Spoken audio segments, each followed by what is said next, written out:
వాడదాటిన తర్వాత బోడిమల్లన్ అనే విధంగా మమ్మల్ని మోసం చేశారని నిలదీస్తుంటే దీన్ని తప్పించుకోవటానికి చంద్రబాబు ఏం చేశాడు?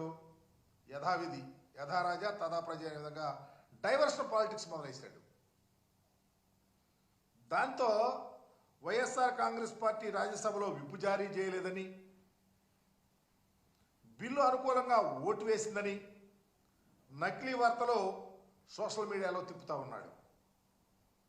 టీడీపీ అనుకూల జర్నలిస్టులు, అనుకూల మీడియా తమ తమ సంస్థల్లో సోషల్ మీడియాలో అకౌంట్లలో తమ తమ మీడియా సంస్థల్లో ఈ ఫేక్ న్యూస్ నడుపుతూ ఉన్నారు.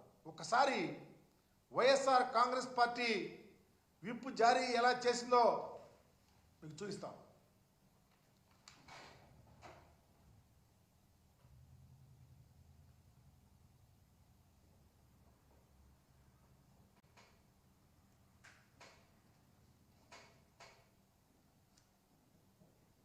అలాగే నిన్న రాజ్యసభలో బిల్లు వ్యతిరేకంగా మా పార్లమెంటు పార్టీ నాయకుడు వైవి సుబ్బారెడ్డి గారు తన సుదీర్ఘ ప్రసంగాన్ని, ఈ రాష్ట్రంలో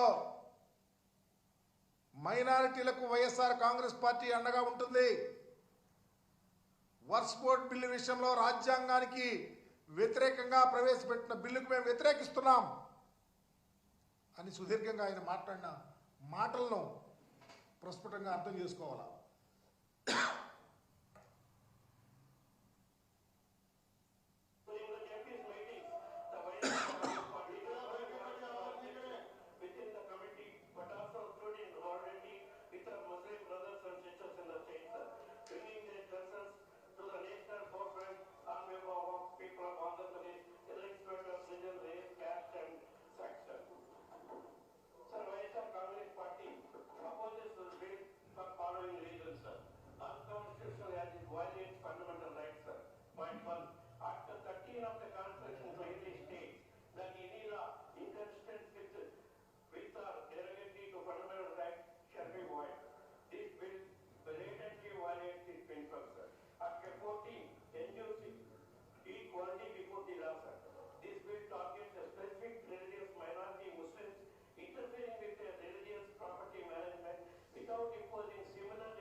ఇంత ప్రస్ఫుటంగా భారతావని ప్రజానీకమంతా వీక్షించే విధంగా, ఆంధ్రప్రదేశ్లో ముస్లిం సోదరుల యొక్క గుండె నిబ్బరం కలిగే విధంగా వైఎస్ఆర్ కాంగ్రెస్ పార్టీ డెసిషన్ తీసుకొని ఉంటే, అబద్ధాలు అవాస్తవాలు చంద్రబాబుకి అత్యంత ప్రియమైనవి.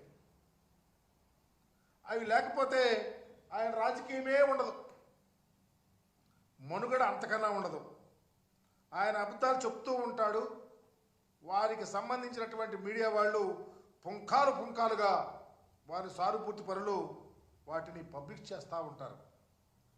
ఇలాగే పైకి వచ్చాడు. ఆయన యొక్క ఎన్టీ రామారావు గారి వెన్నుపోటు దగ్గర నుంచి మొన్నటి అప్పులకు సంబంధించిన అబద్ధాల దాకా, ఈరోజు ప్రజలను మోసం చేస్తున్న P4 కార్యక్రమం వరకు అన్నీ అబద్ధాలే.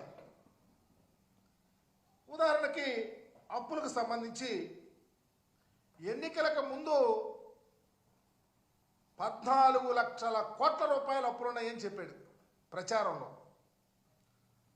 ఇప్పుడేమో 10 లక్షల కోట్ల అప్పులున్నాయని చెప్తా ఉన్నాడు. ఆధారాలు చూపేవంటే నో అంటాడు. చివరికి మీరు ప్రవేశపెట్టిన బడ్జెట్లో కేంద్ర ప్రభుత్వం సాక్షాత్తు చెప్పింది 5,62 కోట్ల రూపాయలు అప్పులున్నాయని చెప్తే, మీరేమో అప్పులు అనుకుంటా అప్పుల మీదే బ్రతకాలని చూస్తూ ఉన్నారు. ఇకపోతే రెండవది P4కి సంబంధించి, సమాజంలో 20% పేదలు, వాళ్ళకి సంబంధించి 10% బాగా సంపన్నులు ఉన్నారు, వారికి అప్పగిస్తారని చెప్తా ఉన్నాడు.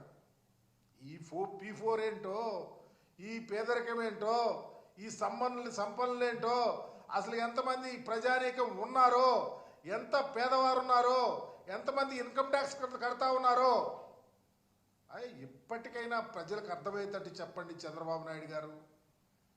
ఎందుకు ఈ రాష్ట్రంలో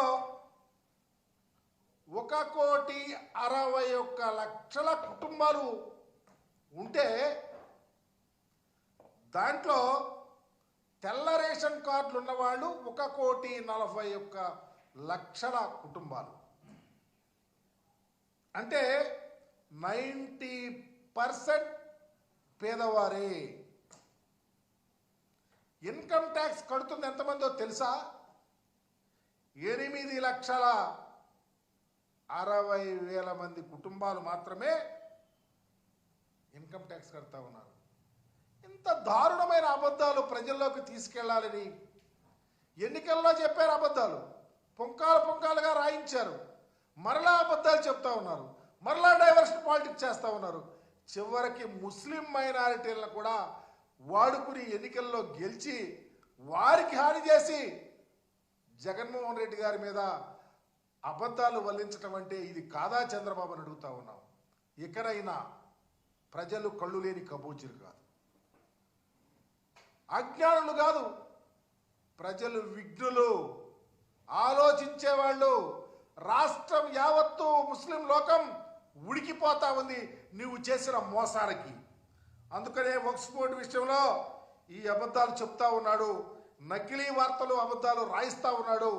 తస్మాత్ చంద్రబాబు జాగ్రత్తగా ప్రజలకు సమాధానం చెప్పుకునే రోజు దగ్గరకు వస్తుంది.